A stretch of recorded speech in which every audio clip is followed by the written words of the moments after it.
صفہ میں کتنے خزانے ہیں، ابو بکر صدیق یہاں پر ہیں، عمر یہاں پر ہیں، عثمان یہاں پر ہیں، بلال یہاں پر ہیں، علی یہاں پر ہیں، خدا کی قسم صہیب یہاں پر ہیں، یاسین یہاں پر ہیں، بڑے بڑے محمد صلی اللہ علیہ وسلم کے شاگرد یہاں پر ہیں۔ اس خزانے کو مت چھوڑیے، آپ اور قریب آئیے، اور قریب آئیے، صحابہ سے جڑ جائیے، صحابہ کے ساتھ مل جائیے۔ ان غداروں کو، ان بدماشوں کو، ان ظالموں کو، ان کافروں کو، ان فاسقوں کو، ان نعمت کے ناشکری کرنے والوں کو خبردار اپنی محفل میں لائیے۔ آپ اللہ والوں سے جڑے رہیں، اللہ والے آپ سے جڑے رہیں۔ یہی مجمع ہے، یہی فضا ہے، یہی کہانی ہے، یہی نظام ہے، یہی جذبہ ہے، یہی جماعت ہے، یہی سب کچھ ہے جو ہمارے پلے میں جب اللہ چھوٹ جاتا ہے اس کا رسول چھوٹ جاتا ہے۔ ذوالفجارین آگے آئے، اسلام لے آئے، کلمہ پڑھا۔ میرے نبی علیہ السلام آپ کو کلمہ پڑھاتے ہیں، ذوالفجارین گھر میں جاتے، چہرے پہ نور بدل گیا، چچا کافر ہے، دیکھتا ہے کیا مسئلہ ہے، کہا کوئی مسئلہ نہیں، کوئی تکلیف کوئی بیماری، کہا کچھ نہیں، کہنے لگا کچھ نہ کچھ تو ہے۔ ایک دن اپنے چچا سے کہا میں محمد رسول اللہ صلی اللہ علیہ وسلم کا کلمہ پڑھ چکا ہوں۔ غصے میں آ گیا، کہنے لگا میں نے ایک لقمہ کھایا تجھے دو کھلائے، میں نے ایک کپ دودھ پیا تجھے دو پلائے، میں نے پرانے کپڑے پہنے تجھے میں نے خوبصورت کپڑے پہنائے، میں نے پرانی جوتی پہنی تجھے خوبصورت جوتی پہنائی، تجھے سجا کے بہا کے میں گھماتا تھا پھراتا تھا، تیری خوبصورتی مشہور تھی، تیرا حسن مشہور تھا، تیرا کھانا مشہور تھا، تیری نعمتیں مشہور تھی، میں نے تن من تجھ پہ قربان کیا ہے، تو میرا اتنا پیارا بھتیجا تھا، آج تو اس نبی پہ ایمان لے آیا ہے، کیا کرتا آیا، سب کچھ ختم ہو گیا۔ اس نے کہا میں ایمان لے آیا، سچا ایمان لے آیا۔ پھر اس نے چچا کے سامنے پڑھا لا الہ الا اللہ محمد رسول اللہ، غصے سے آبلہ ہو گیا، ڈنڈا اٹھایا، ذوالفجارین کو مارا، خون سر سے نکلا، خون آنکھوں سے نکلا، خون پاؤں سے نکلا۔ ذوالفجارین سے کہنے لگا میں نے اپنا غصہ نکال دیا ہے، اب دفع ہو جا، میرے دروازے بند، میرا گھر بند، میرا خاندان بند، سب کچھ ہو گیا۔ ذوالفجارین باہر نکلتے ہیں، پیچھے سے پکڑ کے کھینچتا ہے، قمیض اتار لیتا ہے، شلوار اتار لیتا ہے، ننگا کرتا ہے، گلیوں میں چھوڑتا ہے، لوگ دیکھتے ہیں، عجیب ماحول ہے، ماں دیکھتی ہے، بچہ آئی ننگا ہے، دوڑتی ہوئی آئی، ماں ابھی کفر کی حالت میں ہے، ماں نے اپنی چادر پھاڑی، دو ٹکڑے کیے، ذوالفجارین کو دیے، اپنی شرمگاہ کو ڈھانپ لو۔ ذوالفجارین ماں کے پاس نہیں جا سکے، چچا کے پاس نہیں جا سکے، گلی مڑے، بیٹھ کے سوچنے لگے اب مجھے کہاں جانا چاہیے۔ دل میں خیال آیا مجھے اسی نبی کے پاس جانا ہے جس کا میں نے کلمہ پڑھا ہے، جس کی بنیاد پر آج میرے ساتھ کے معاملات ہوئے ہیں، یہ مشقتیں ملی ہیں، خدا کی قسم مجھے وہاں جانا چاہیے۔ اللہ کے نبی مسجد نبی میں صفہ کے چبوترے میں، ذوالفجارین آتے ہیں، پھٹی ہوئی چادر ہے، شرمگاہ ڈھانپی ہوئی ہے، اللہ کے نبی سبق ختم کرتے ہیں، کھڑے ہوتے ہیں، آگے بڑھتے ہیں، ذوالفجارین کو سینے سے لگاتے ہیں، کلمہ پڑھتے ہوئے، اسلام قبول کرتے ہوئے، ایمان کی خوبصورت نعمت سے اللہ نے مزین کیا ہوا ہے، اللہ کے نبی کے ساتھ چپک جاتے ہیں۔ صحابہ آگے آتے ہیں، نئے سوٹ آتے ہیں، نئے کپڑے آتے ہیں، نئے جوتے آتے ہیں، ذوالفجارین کو دے دیے جاتے ہیں۔ نبی علیہ السلام فرماتے ہیں صفہ کے چبوترے پہ آ جا، یہاں کھانا وہ ملے گا جس کو عائشہ بنائے گی، یہاں کھانا وہ ملے گا جس کو فاطمہ بنائے گی، یہاں پہ کھانا وہ ملے گا جس کو صفیہ بنائے گی، یہاں پہ کھانا وہ ملے گا جو ام حبیبہ کے ہاتھوں سے بنا ہوا آئے گا، یہاں پہ کھانا وہ آتا ہے جو زینب بنت جحش بناتی ہے، یہاں پہ کھانا وہ آتا ہے جو ازواج مطہرات بناتی ہے، انگلیاں چاٹ لی گئی، پلیٹیں صاف کر لی گئی۔ یہ میرے نبی کے دور کا واقعہ ہے۔ آج شادی ہو، بیاہ ہو، ہوٹل ہو، فاسٹ فوڈ ہو، بڑے ریسٹورنٹ ہو، دنیا کا سب سے بڑا طبقہ آپ کو کھانا کھلانے کے لیے بٹھاتا ہے، 10 ڈشیں آ جائیں، خدا کی قسم ایک پلیٹ کو کھانا کھانے کے بعد اس کو صاف کرنے کا دل نہیں کرتا۔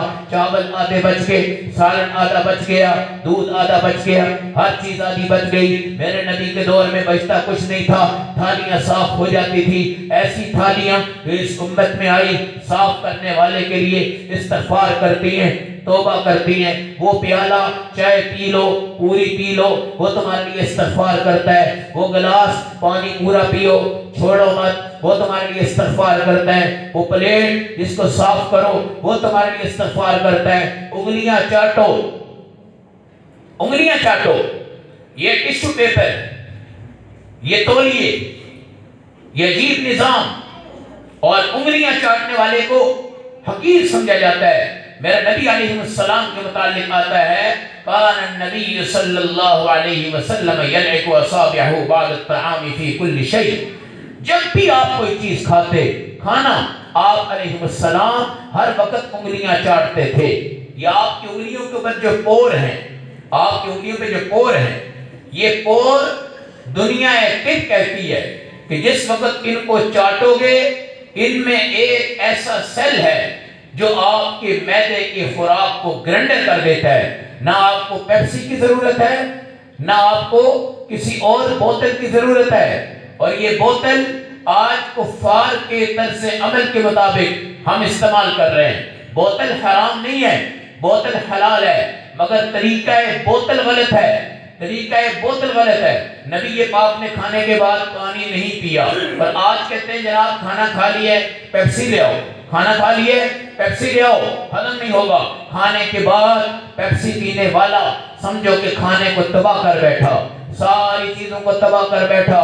میرے نبی علیہ السلام نے 3 انگلیوں سے کھایا ہے، 5 کی 5 انگلیوں سے۔ آج سے پہلے جب یہ 5 4 6 7 8 ڈشیں ہوتی تھی نا، تو لوگ کیا کرتے تھے، ایک پلیٹ کو مینار پاکستان بنا لیتے تھے، اوپر ہی مٹن، اوپر ہی چکن، اوپر ہی لیگ پیس، اسی میں بریانی، اسی میں رائتے، اسی میں سلاد۔ ایک عجیب انداز تھا، ایک عجیب نظام تھا، پورے ہاتھوں سے چاول کھاتے تھے۔ آج 3 انگلیوں سے چاول کھانے والے لوگ بہت کم ہیں۔ کئی لوگ کہتے ہیں جناب ہمیں 3 انگلیوں سے چاول کھانے نہیں آتے۔ میرے نبی علیہ السلام نے 3 انگلیوں سے کھانا کھایا ہے۔ دنیا طب کو بتایا ہے، حکماء کو بتایا ہے کہ ایک حکیم اگر یہاں پر شام کے ملک سے آ کے بیٹھتا ہے اور 1 سال گزر جاتا ہے، ایک مریض مدینہ میں نہیں آیا، ایک مریض مدینہ میں نہیں آیا، ایک بیماری والا مدینہ میں نہیں آیا، ایک بیماری والا کوئی نسخہ لے کر نہیں گیا۔ جب اس کے سوال پر جواب آیا، اس نے کہا یہ صحابہ ہیں جو اپنے نبی کے نقش قدم پہ ہیں، کھانا آدھا کھاتے ہیں، انگلیاں چاٹتے ہیں، بیٹھ کے کھاتے ہیں، پانی پہلے پیتے ہیں، بعد میں نہیں پیتے، کوئی ڈرنک، کوئی کولا، کوئی کولڈ ڈرنک، کوئی چیز، کوئی ایسی چیز نہیں۔ کھانے سے پہلے ہاتھ دھوتے، کھانے کے بعد ہاتھ دھوتے، کھانے سے پہلے ہاتھ دھوتے ہیں، کھانے کے بعد ہاتھ دھوتے ہیں۔ آج ڈاکٹر ہے، ڈاکٹر جب بیٹھا ہوتا ہے تو مریض کو جانے کے بعد سب سے پہلے ہاتھ واش کرتا ہے، اور دوسری مرتبہ آتا ہے پھر ہاتھ واش کرتا ہے۔ جب وہ کھانا کھانے آتا ہے چمچ اٹھا کے کھانا شروع کر دیتا ہے۔ اپنی انگلیوں سے کھانا بھی آج لوگ عیب سمجھتے ہیں۔ یہ انگلیاں اللہ نے آپ کو عطا فرمائی ہیں، ان میں بڑی شفا ہے، ان میں ایک شہادت کی انگلی ہے جو آپ کی روٹی میں استعمال ہوتی ہے، اشہد ان لا الہ الا اللہ وحدہ لا شریک لہ، اس کو سبابہ کہا جاتا ہے۔ یہ انگلی جب آپ اٹھاتے ہیں نا، خدا کی قسم آپ کو نہیں پتا کہ آپ کی روٹی میں شہادت کی انگلی کتنی برکت دیتی ہے۔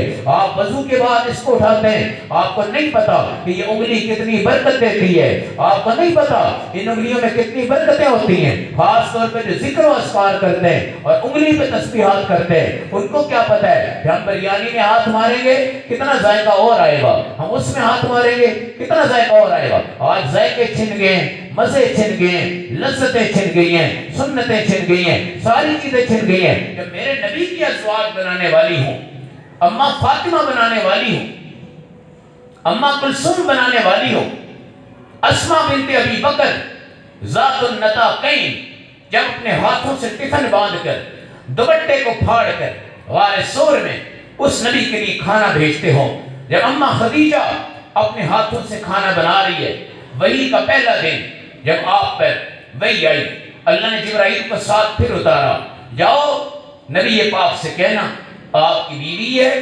سیدہ خدیجہ ہے، گھر سے سالن بنا کے لا رہی ہے۔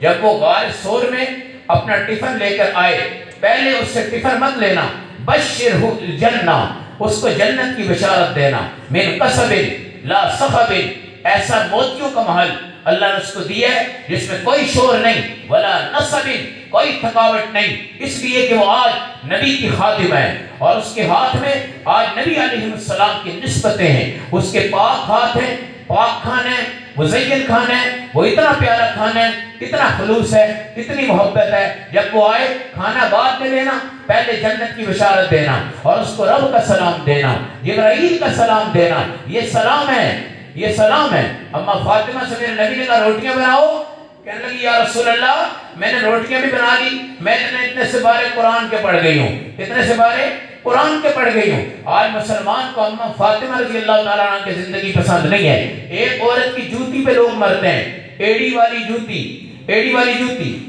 ایڑی والی جوتی، اس پر لوگ مرتے ہیں۔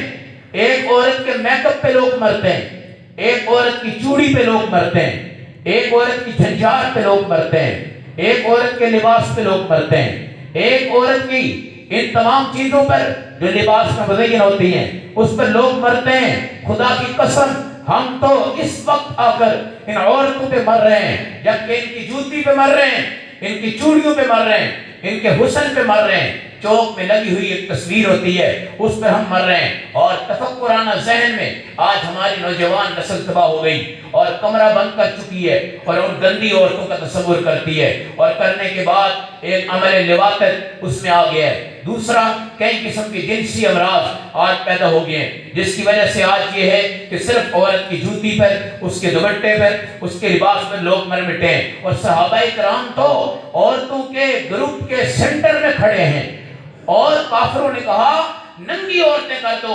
مجاہد آ رہے ہیں، یہ ان کو دیکھیں گے قید ہو جائیں گے، یہیں پہ ختم ہو جائیں گے۔ اوپر ان کے امیر تھے سعد بن ابی وقاص کھڑے تھے۔ خدا کی قسم میرے کو میرے نبی نے کہا ارمی فداک ابی و امی یا سعد، لوگ کہتے ہیں، صحابہ کہتے ہیں ہمارے ماں باپ نبی پہ قربان ہوں، نبی کہتے ہیں میرے ماں باپ سعد پہ قربان ہوں۔ حضرت زبیر کو میرے نبی نے کہا میرے ماں باپ تجھ پہ قربان ہوں۔ یہ دو صحابی ہیں جن کو میرے نبی نے کہا ارمی فداک ابی و امی یا سعد، اور آپ نے کہا کون ہے جو دشمن کی جاسوسی لائے اور اسلام والوں کی جنگی تدابیر میں فائدہ ہو؟ حضرت زبیر نے کہا انا یا رسول اللہ، انا یا رسول اللہ، انا یا رسول اللہ۔ پھر میرے نبی نے فرمایا ان لکل نبی حواری وحواری الزبیر فی الجنہ، میرا حواری کون ہے؟ زبیر ہے۔ پھر آپ علیہ السلام نے فرمایا فداک ابی و امی یا زبیر، آپ پر بھی میرے ماں باپ قربان ہو جائیں۔ یہ کیسے خوش قسمت صحابی تھے، یہ کیسے خوش قسمت صحابی تھے۔ صحابہ عورتوں کے جھرمٹ میں، عورتیں ننگی ہیں، جہاد کا میدان ہے، تیر چل رہے ہیں۔ سعد نے رضی اللہ تعالیٰ عنہ اوپر سے آیت پڑھی قل للمؤمنین یغضوا من ابصارهم ويحفظوا فروجهم، مومن سے کہو کہ نگاہیں نیچے کر لے۔ صحابہ نے نیچے کر دی، فتح ہو گئی، مدینہ پہنچے۔ لوگوں نے کہا جس علاقے کو تم نے فتح کیا ہے باغ کیسے تھے، پھل کیسے تھے، نہریں کیسی تھی، چشمے کیسے تھے؟ صحابہ قسم اٹھا کے کہنے لگے جب سعد نے یہ پڑھا قل للمؤمنین یغضوا من ابصارهم، اس کے بعد ہم نے نگاہیں جھکائی، تیر چلتے گئے، ہم بڑھتے گئے، مدینہ پہنچ گئے، فتح ہو گئی، مگر ہم نے نگاہیں اٹھائی نہیں، باغ دیکھے نہیں، عورت دیکھی نہیں، شرمگاہ دیکھے نہیں، پستان دیکھے نہیں، چہرہ دیکھا نہیں، ایڑیاں دیکھی نہیں، جسم دیکھا نہیں، پیٹ دیکھا نہیں، حسن دیکھا نہیں، خوبصورتی دیکھی نہیں۔ یہ قرآن کی تاثیر تھی ان صحابہ پر۔ ہم تو اس جھرمٹ میں صرف تفکرات میں مر گئے ہیں، سوچ میں مر گئے ہیں۔ ذوالفجادین آئے، میرے نبی کھڑے ہو گئے، آنسو گرے، صحابہ نے کپڑے پیش کیے۔ ذوالفجادین میرے نبی کے دربار میں آئے، آپ نے کہا تیرا داخلہ ہو گیا، اصحاب صفہ کے طلباء میں تو شامل ہو گیا، اب تو نے یہاں پہ رہنا ہے۔ ایک دن میرے نبی غزوہ پہ ہیں، یا رسول اللہ میں جانا چاہتا ہوں۔ نبی نے فرمایا آ جاؤ۔ غزوہ میں پہنچے، بخار ہو گیا، خیمے میں لٹا دیا گیا۔ نبی علیہ السلام کو بتایا گیا یا رسول اللہ بخار بڑھ گیا ہے۔ آپ علیہ السلام اندر آئے، دیکھا کہ بخار کی شدت تھی۔ نبی صلی اللہ علیہ وسلم نے دھوپ مبارک بھی لگایا، پانی بھی لگایا۔ آپ علیہ السلام نے دیکھا حالت بگڑتی جا رہی۔ حضرت سعد کو دیکھا، آپ صلی اللہ علیہ وسلم نے پوچھا سعد جاؤ فلاں جگہ سے پانی لاؤ، فلاں کنویں سے لاؤ، پانی دیا گیا۔ ذوالفجادین کی صحت ٹھیک نہ ہوئی۔ میرے نبی سمجھ گئے قضائے اجل آ رہا ہے، یہ ذوالبجادین دنیا سے جانے والا ہے، اس کو گھر سے نکالا گیا ہے، لباس اتارا گیا ہے، نبی اور نبی کی ذات صفات صحابہ ان پر یہ قربان ہے، اصحاب صفہ کا شاگرد ہے، اللہ کا حبیب ہے۔ آپ علیہ السلام آگے بڑھے، چوکڑی مار کے بیٹھے، ذوالبجادین کو اپنی گود میں لٹا لیا، بخار بڑھتا گیا، دردیں بڑھتی گئی، ذوالبجادین کی آہستہ آہستہ روح قبض ہوتی گئی، آنکھیں مبارک میرے نبی کو دیکھتی جا رہی، نبی ذوالبجادین کو دیکھتے جا رہے، وقت اجل آ گیا، اللہ کو پیارے ہو گئے۔ نبی علیہ السلام نے صحابہ سے فرمایا اس کو غسل دو، حبر کی یمنی چادر خوبصورت حاشیے والی ہدیے میں آئی تھی، میرے نبی نے اس کو اٹھایا، دو ٹکڑے کیے، ذوالبجادین کے بارے میں کہا کہ ان دونوں ہی چیزوں میں اس کو کفن دے دینا۔ جب کفن دیا گیا، میرے نبی علیہ السلام نے یہ جو مسئلہ بیان فرمایا کہ میت کا قریب ترین محرم رشتہ دار اس کو قبر میں اتارے۔ آپ نے دیکھا یہ اکیلا مسلمان ہے، چچا بھی کافر ہے، ماں بھی کافر ہے، رشتہ دار کوئی نہیں، شہادت لے چکا ہے۔ نبی آگے بڑھے، کفن ہو گیا، میرے نبی نے ہاتھوں میں اٹھایا، سینے سے لگایا، آپ نیچے اترتے گئے، آپ نے کہا قبر میں آج میں اتروں گا، میرے نبی اترے، ذوالبجادین کو ہاتھوں میں سجایا، آنکھوں میں آنکھیں رکھی، آپ نے دیکھا، اللہ کے سامنے دعا فرمائی، اللہ میں اس سے راضی ہوں تو اس سے راضی ہو جا، اس کا کوئی خاندان والا آج مسلمان نہیں، اکیلا ہے، اکیلا ہے۔ حضرت عمر پیچھے سے آئے، حضرت عمر پیچھے سے آئے، اور آپ نے دیکھا یہ خوش قسمت صحابی جس کا ایک بھی رشتہ دار نہیں، آج اس کا نبی اٹھا رہے ہیں۔ کہا کاش یہ موقع مجھے ملتا، آج عمر شہید ہوتا، آج عمر کو اٹھایا جاتا، آج عمر کو نیچے رسول اللہ رکھتے۔ پھر میرے نبی نے نیچے رکھنے کے بعد اوپر آئے، آنسو آپ کے گرتے ہوئے ساری دنیا کو بتایا، نہ اللہ سے جڑنا، نہ اللہ سے جڑنا، نہ اس کے رسول سے جڑنا، یہ تباہی ہے۔ اللہ سے جڑو، اس کے نبی سے جڑو، اور دنیا کو جھونکے کی طرح رکھو۔ ہوا کے بعد ایک چراغ ہے جو بجھے گا، سیدھے ہم قبر میں ہیں۔ اصل دار الجزا وہاں سے شروع ہوگا۔ دار العمل سے کسی طرح نکلو، دار الجزا میں پہنچ جاؤ، دار العمل سے کسی طرح نکلو، دار الجزا میں پہنچ جاؤ۔ پھر دیکھو جب اللہ اپنی مہمان نوازی کرے گا، صدر آپ کو عشائیہ دیتا ہے نا، زورانے دیتے ہیں، یہ وزیر مشیر M P A M N A Chaudhry فلاں فلاں، آپ فخر محسوس کرتے ہیں، میں عشائیے پہ جا رہا ہوں، زورانے پہ جا رہا ہوں۔ میرے نبی کی شادی ہوگی نا حضرت آسیہ سے، حضرت آسیہ سے، آپ فرمائیں گے آج پوری امت کو بھی اور ساری امتوں کو بھی، آج جو بھی جنت میں ہے ان سب کو دعوت ہے۔ ایسا دسترخوان ہوگا کہ پوری جنت کے لیے محیط ہوگا، اور حضور پاک علیہ السلام میزبان ہوں گے، اور ساری امتیں بیٹھیں گی۔ اللہ وہ وقت اس کو نصیب کرے گا جو آج یہ نہ کہے کہ دین میں مجھے ملا ہی کیا ہے۔ ہم کہتے ہیں دین میں ہمارا گیا ہی کیا ہے، دین میں ہمارا کیا گیا ہے؟ دین میں سب کچھ ملا ہے، سب کچھ ملے گا، سب کچھ رہا ہے، سب کچھ رہے گا، اور اس کے ساتھ جڑتے جاؤ، یہ آپ کے ساتھ جڑتا جائے گا انشاءاللہ العزیز۔ اللہ ہم سب کو اس کے خوبصورت